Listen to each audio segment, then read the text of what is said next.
आज रातिको हावा र पानीले मकै भाँचेर ढलाइदिएर यस्तो हैरान बनाइदिएको छ। सो मान्छेले पुरै सुताको जस्तो सुतेछ मकै पनि। त्यो ठस्सा ठस भाँचेर यस्तो पठाउन लागेको थियो यहाँ है। यसरी बाँध्दैछ बोटेबाट यही ठस्सा ठस।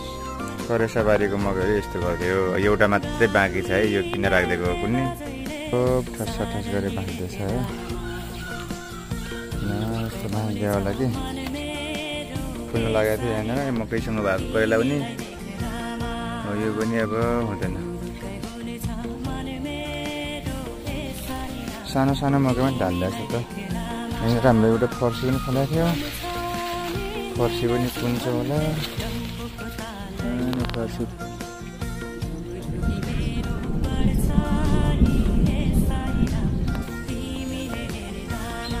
सो सबकै आरामले सुतेछ मकै गरी त।